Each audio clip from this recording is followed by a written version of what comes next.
기독교 강의 9째 시간, 오늘은 주기도문에 대한 해설하겠습니다. 주기도문 앞에 부분 오늘 여러분들과 같이 살펴보겠습니다. 자, 주기도문의 시작은 우리가 알다시피 하늘에 계신 우리 아버지라는 표현으로 시작이 되죠. 하늘에 계신 우리 아버지라는 표현이 담고 있는 의미가 과연 무엇인가에 대해서 칼빈 선생님은 하나님 아버지, 그러니까 성부께서 그의 아들이신 독생자 그리스도 성자 예수님을 우리에게 보내셨고, 그것으로 끝나는 게 아니라 그 그리스도를 우리의 형제가 되게 하셨다. 그래서 우리 모두가 다 같이 하나님을 아버지라는 특별한 인격적인 관계를 맺을 수 있다라는 점, 즉 양자의 은혜를 누리게 됐다는 점을 강조하기 위해서 하늘에 계신 우리 아버지라는 표현이 등장했다고 말씀하고 계십니다. 자, 여러분, 우리가 한번 이게 상상을 좀 해봅시다. 여러분 만약에요, 여러분의 아버지가 수천억 재산을 가지고 있는 재벌이라고 생각을 해봅시다. 근데 여러분이 여러분의 집에서 외아들이에요, 외동아들이에요. 아들은 달랑 한 장에서 아버지가 돌아가시게 되면 저 모든 재산이 다 내 거가 될 거다라고 생각을 한다고 칩시다. 근데 어느 날 갑자기 여러분의 아버지가 여러분과는 피 한 방울 섞이지 않은 양자를 드린다고 칩시다. 그래서 그 양자와 결국 재산을 같이 나눠야 되는 그런 상황이 된다고 한번 생각을 해보자고요. 기분이 좋으세요? 기분 별로 안 좋죠. 그래서 흥미로운 건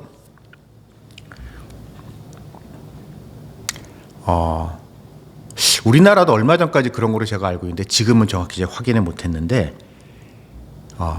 양자는요 원칙적으로 상속에 대한 권리가 없습니다.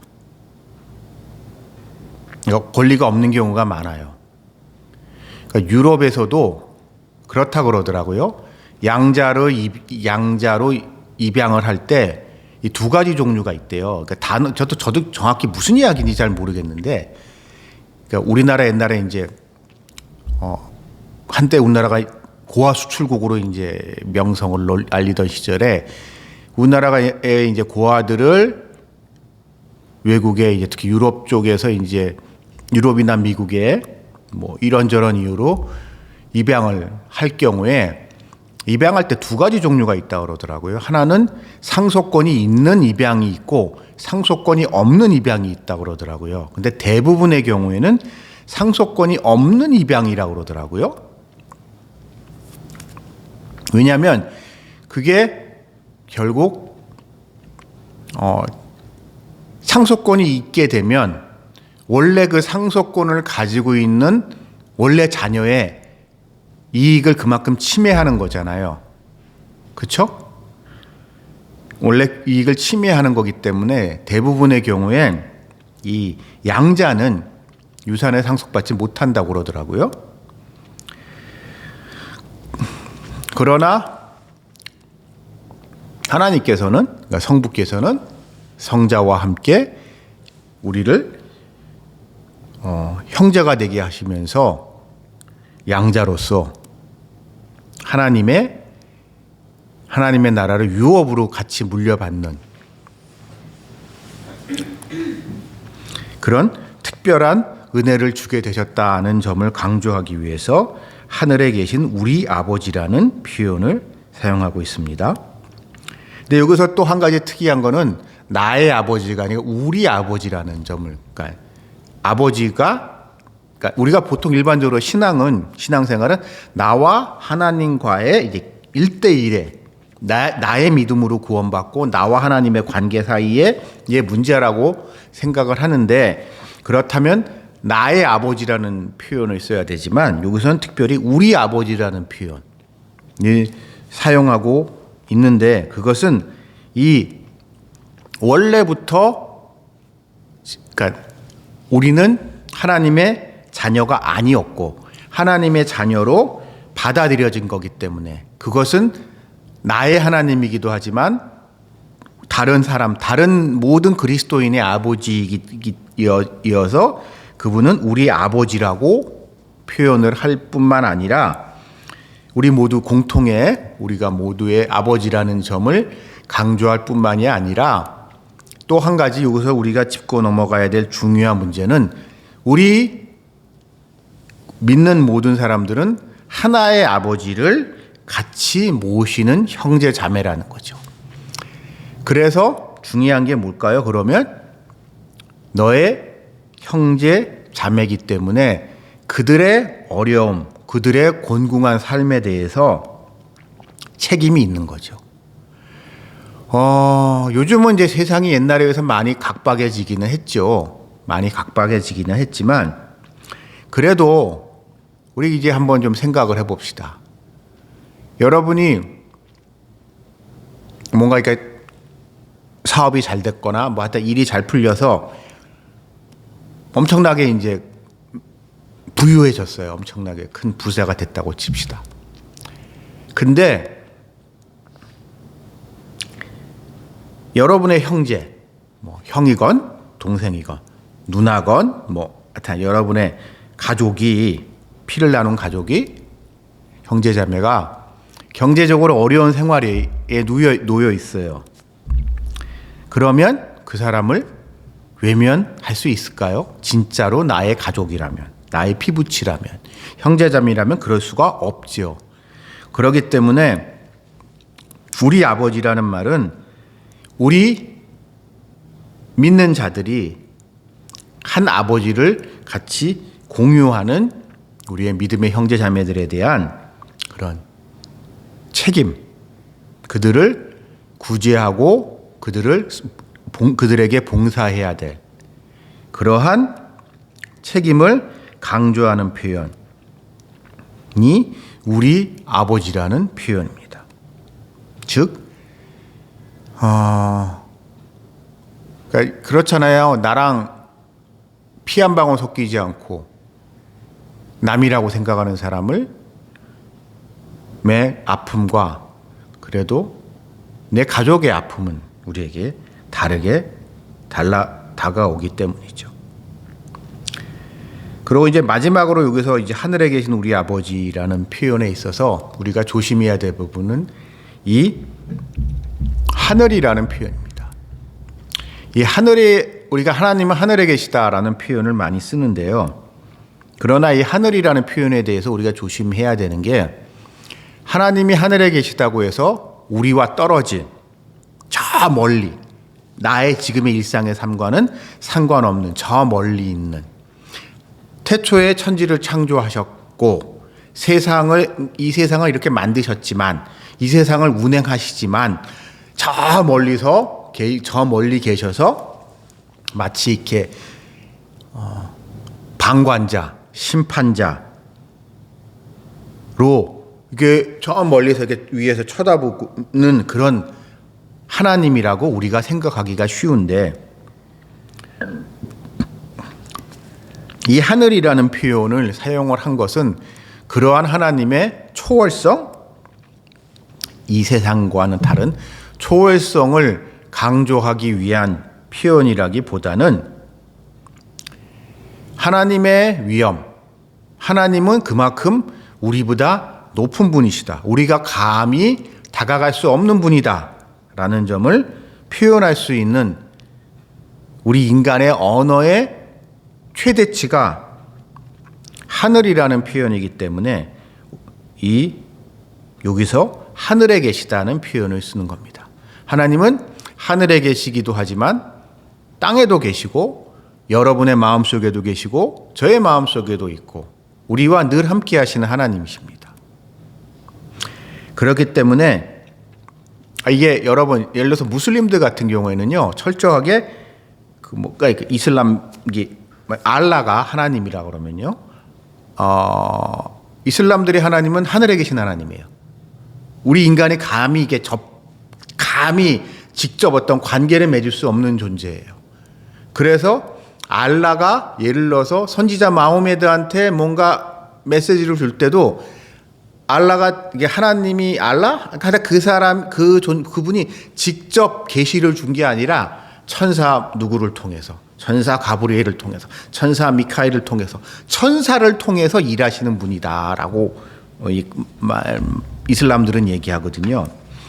그러나 기독교에서의 하나님은 저 하늘에 계시기도 하지만 어느 한 곳의 장소에 얽매이지 않는 그런 분임을 강조하기 위해서 하늘에 계신이라는 표현을 하고 있는 겁니다. 예수님은. 자, 그러면 이어서 예수님은 아버지의 이름을 거룩하게 하시며라는 표현을 말씀하고 계십니다. 하나님은 어떠신 분인가요, 여러분? 하나님이 어떠신 분인지 우리가 정의하기는 쉽지 않지만 출애굽기에서 하나님은 모세에게 나타나셨을 때 이렇게 말씀하시죠. 자비롭고 은혜롭고 노하기를 더디하며 인자와 진실이 많은 하나님이다 라고 말씀하십니다. 자, 이렇게 자비롭고 은혜롭고 노하기를 더디하며 인자와 진실이 많은 하나님을 믿는 성도들이라면, 정말 그렇게 여러분이 믿는다면 그냥 그 하나님을 혼자 믿어서 나 그런 하나님 믿어서 좋아, 우리 하나님 연락 쎄, 저런 분이 날 좋아하니까 나 행복해 라고 하는 마음도 들겠지만, 그렇기 때문에 뭐라고 할까요? 사람들한테 자랑하고 싶지 않을까요? 예를 들어서 여러분의 아버지가 잘 나간다고 칩시다. 대단한 분이에요. 그러면 어떻게 하죠? 친구들한테 야, 우리 아빠가 얼마나 힘이 센 줄 알아? 우리 아빠가 얼마나 부자인 줄 알아? 라고 친구들한테 자랑하고 싶은 마음이 생긴단 말이에요. 그렇죠? 그럼 하나님의 그 얘기는 뭐예요? 우리 아빠 이름이 뭔데? 야, 우리 아빠가 요즘 신문 보고 뉴스 보고 해봐. 우리 아빠가 요즘 얼마나 잘 나가는데 라고 하면서 사람들한테 아버지를 자랑하는데, 예를 들어서 어떤 사람이 좀 삐딱한 사람이 니네 아빠 누구라고? 나 그 얘기 별로 들어본 적 없는 것 같은데? 난 나한텐 듣보잡인데 라고 칩시다. 그러면 기분 나쁘죠. 그렇죠? 그래서 그런 이름이 사람들한테 전해지고 그만큼 사람들한테 인정받길. 너희 아버지는 다른 사람들하고 달라. 특별한 분이야. 우리 같은 사람은 감히 범접할 수 없는 대단한 분이야. 그러니까 대단하다는 게 신적인 의미에서의 거룩하다는 거거든요. 보통 사람들과 인간과는 구별되는 하나님만의 특징, 그런 신성함이 거룩함인데, 이렇게 거룩하다는 것이 사람들한테 전해져서 사람들이 그것을 받아들이게 되기를 바란다는 것, 그것이 예수님의 첫 번째 간구이십니다. 그러면서 이어서 아버지의 나라가 오게 하시며 라는 두 번째 간구를 하고 계십니다.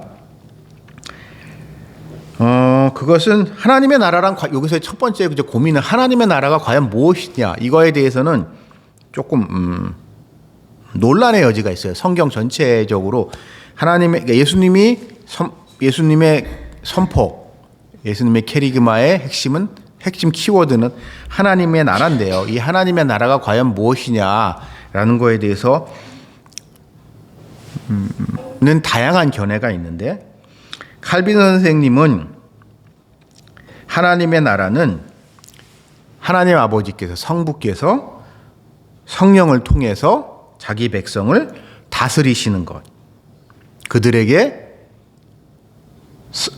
하나님의 선하심과 하나님의 자비의 풍성하심을 누리게 하는 것. 그것이 성취되는 것이 하나님의 나라라고. 반면에 하나님을 믿지 않는 자, 하나님을 인정하지 않는 자, 교만한 자들을 심판하시는 것. 그것이 하나님의 나라라고 이야기를 하고 계십니다. 근데 여기서 여러분 이제 개혁주의 내지는 칼빈주의, 장로교 신학의 특징이 여기서 좀 나타나는데요. 자, 하나님의 나라가 우리 모두 다 그런 나라, 그러니까 그런 세상이 오기를 바라죠. 모든 사람이 하나님을 믿고 하나님의 그런 은혜를 풍성히 누리기를 우리에게 바라는데, 그거는 모든 사람이, 안타깝게도 모든 사람이 누릴 수 있는 게 아니라 하나님의 은혜로 선택된 택한 백성들만의 특권이라는 점을 강조하고 있습니다. 왜냐하면 하나님의 선택을 받지 못한 자, 유기된 자들, 선택과 유기에서 유기된 자들은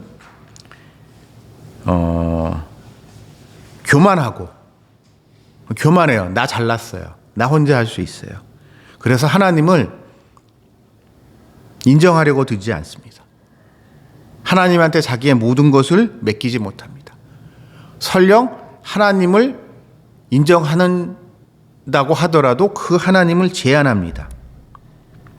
그래서 자기 자신을 온전히 하나님의 통치에 내려놓지 못하고 자기 혼자 뭐 하려고 하다가 결국 심판에 이르게 되며 불신의 대가를 치르게 되는 겁니다. 근데 이 선택과 유기라는 점에 있어서 이것이 인간의 능력, 인간의 공로로 할 수 있는 게 아니라는 점을 칼빈 선생님은 강조하고 있습니다. 즉, 왜 이 부분을 저도 공감을 하는 게, 여러분 우리 믿는 사람들이요, 믿지 않는 사람들을 바라볼 때 어떤 감정으로, 어떤 생각으로 그들을 바라봐야 할까요? 우리가 참 세상에서 용서받지 못할 죄인인데 그래도 하나님이 먼저 찾아오셔서 이렇게 하나님이 선택하셔서 먼저 찾아오셔서 이렇게 은혜를 베풀어서 하나님의 나라라는 것에 대해서 하나님의 나라를 품게 하셨고, 이러 말미암아 우리가 구원의 길로 간다고 생각을 한다면 아직 그 길에 있지 않은 자들, 구원받지 못한 자들,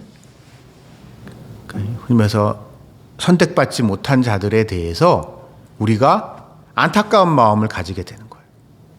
왜냐하면 저 사람들이나 나나, 그러니까 믿는 자나 믿지 않는 자나 다를 바가 원래는 하나도 없는 존재인데 다 죽어 마땅한 존재인데 나만 특별히 하나님이 택하셨다고 생각해서 그런 마음을 갖는 것과, 내가 저 사람들하고 원래 달랐어. 나는 원래 착했고 원래 똑똑했고 나는 내가 하나님을 찾아서 하나님이 오셨어 라고 생각하는 거와 이런 세상 사람들을 바라보는 눈이 전혀 달라질 수밖에 없잖아요. 그래서 칼빈의 이 장로교의 예정설에 대해서, 이중 예절에 대해서 이게 뭐 무시무시한 운명론으로 바라보는 분들이 많은데 그렇게 간단한 문제가 아닙니다. 왜냐하면 칼빈주의에서 얘기하는 예정론의 핵심은, 네가 아무리 지금 예수를 잘 믿고 교회를 잘 다닌다고 해도 너 별거 아니야. 너나 교회 안 다니고 지금 예를 들어서 술 먹고 저 뭐 나쁜 짓 하고 있는 사람들 너나 걔나 뭐 본래 다를 바 별로 없어 라는 점을 강조하는 것, 그것이 예정설의 중요한 포인트입니다. 그래서 믿는 사람이라면 이 하나님의 나라가 나로 끝나는 것이 아니라 하나님이 나라가 더 우리에게 오셔서 이것이 더 많은 사람들한테 퍼져서 아직 하나님을 모르고 세상에서 방황하고 있고 헛된 것을 찾고 있는 이들이 모두 다 하나님을 믿고 구원받기를 바라는 그런 마음을 우리가 갖게 되며 그것이 이루어지기를 바라게 되는 거죠. 그것이 하나님의 나라가, 아버지의 나라가 오게 하시며라는 표현 속에 등장하는 겁니다. 따지고 보면 예수님이 이 땅에 왜 오셨을까요? 우리 한번 이제 그런 이제 약간 엉뚱한 상상일 수 있는데요. 저 모세한테 율법을 주셨잖아요. 그러면서 이제 그냥 사람들이 그 율법이나 잘 지키게 저 하늘에서 이렇게 천사들 시켜서 원격 조정을 해도 되는데 왜 예수님이 직접 이 땅에 오셨을까? 그것은 하나님께서 우리에게 바라시는 것은, 그러면서 그 예수님이 하시는 말씀이 하나님의 나라가 가까이 왔다. 회개하고 복음을 믿으라는 게 예수님이 세상에 공생애를 시작하시면서 첫 번째 선포시거든요. 그런 점에서 이 하나님의 나라라는 말은 우리가 좀 곰곰이 생각해 볼 필요가 있습니다. 그러면서 이 하나님의 나라가 온다는 게 어떤 뜻인지 구체적으로 설명해 주는 부분이 세 번째 강구인 아버지의 뜻이 하늘에서와 같이 땅에서도 이루어지게 하소서라는 표현입니다.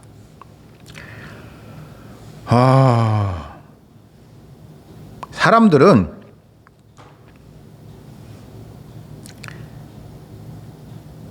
여러분이 우리가 하나님을 믿는다고 하지만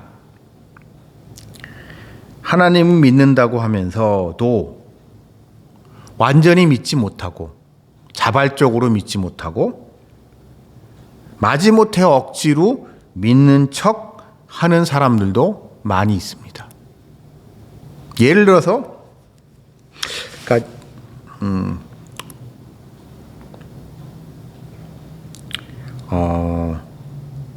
이게 좀 예민한 문제이긴 한데요. 저는 학창 생활을 하면서 미션 스쿨을 다녀본 적이 없습니다. 미션 스쿨들 나온 사람들 얘기를 들어보면 오히려 교회에 대해서 부정적인 이야기를 하는 사람들이 좀 많습니다. 제가 만나본 경우들은 그랬어요. 왜냐하면 채플을 무조건 채플이나 교회 관련된 걸 몇 학점 이상, 매 학기 몇 학기 이상 뭐 학교마다 다르긴 한데요. 그게 강제되어 있기 때문이죠. 졸업 학점을 따기 위해서 어쩔 수 없이 억지로 거기를 그 자리에 앉아서 그 자리를 채우고 있고, 그래서 학점을 따야 되고, 그래서 뭐 하여튼 그런 경우들이 많은데, 그런 사람들은 말 그대로 아주 마지못해 그 학점 때문에 거기에 복종하는 척하지만 그 사람들의 본심은 나날이 교회에 대해서, 하나님에 대해서, 예수님에 대해서 적대감만 오히려 더 쌓아가죠. 저는 제가 좀 너무 지나치게 이상주의자인지는 모르겠지만 그게 싫으면 그 학교 안 가면 안 되나 싶은데 대한민국의 대학이 뭐 거기 하나만 있는 것도 아니고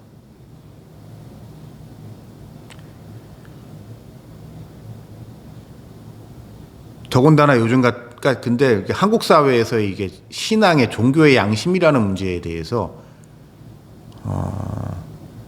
별로 고민하지 않는?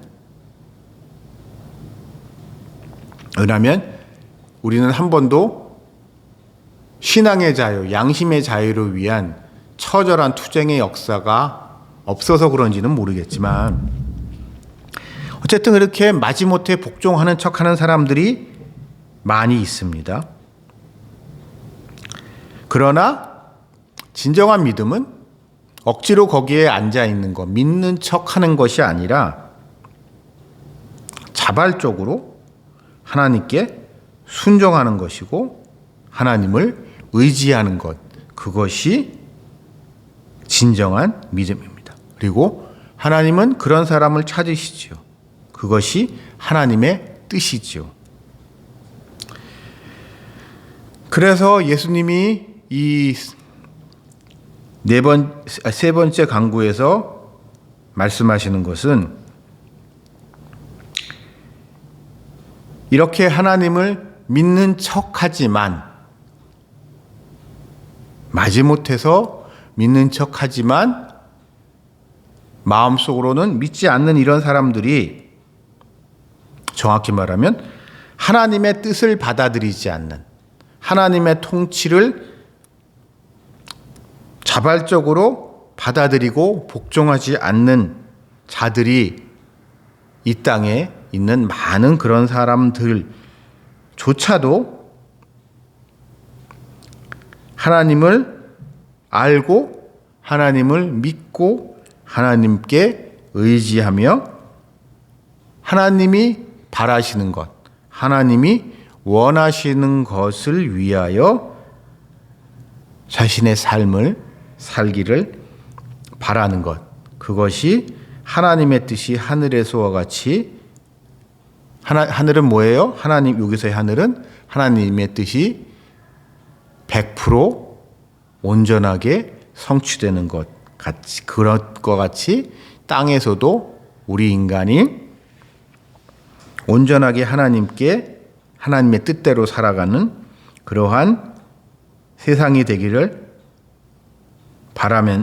바란다는 말씀이시고, 이것은 종합적으로 예수님이 하나님께, 아버지 하나님 성부께 바라시는 것은 우리 인간의 유익이 아니라, 예수님은 참 하나님이기도 하지만 참 인간이기도 하잖아요. 우리 모든 인간의 대표신 이 예수님이 우리 인간의 유익이 아니라 우리는 하나님의 영광을 구해야 한다.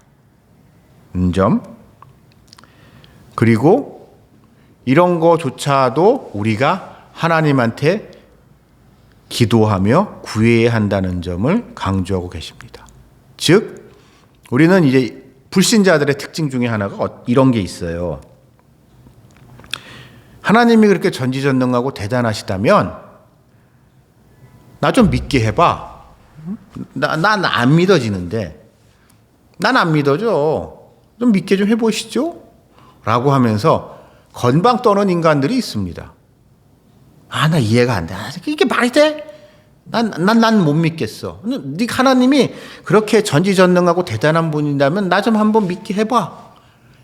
날 사랑한다면, 난 당신이 날 사랑하는지 잘 모르겠는데 당신의 사랑을 내가 좀 느끼게 해봐. 마치 이게 좀 심하게 말하면 이제 그런 거 있잖아요. 이제 여자들이, 이제 못된 여자들이 자기 남자친구한테 자기가 날 그렇게 사랑한다면 명피백 사다 줘. 뭐 이런 여자들이 있잖아요. 우리가 하나님을 그렇게 대하는 경향이 있다는 거죠. 그러나 예수님은 여기서 분명히 말씀하십니다. 기도의 모범을 보이면서 우리가 하나님을 그러니까 여러분 마음에 하나님이 안 믿어질 수도 있어요. 안 믿어질 수도 있는데 믿을 수가 그러니까 믿음은 은혜이기 때문에. 근데 최소한 그 사람 마음 속에 그 은혜를 구하는, 믿게 좀 해주세요. 나 정말 나도 믿고 싶은데 좀 믿어지게 좀 해주세요. 하나님이 나도 하나님을 전적으로 믿고 의지하고 싶어요. 근데 그게 잘 안 돼요. 그러니까 믿게 해주세요라는 그런 궁휼한 마음을 가지고 하나님께 구해야 한다는 것을 칼빈 선생님은 오늘 이 주기도문의 앞에 세 번째 간구에 대한 설명 속에서 우리에게 설명하고 계십니다.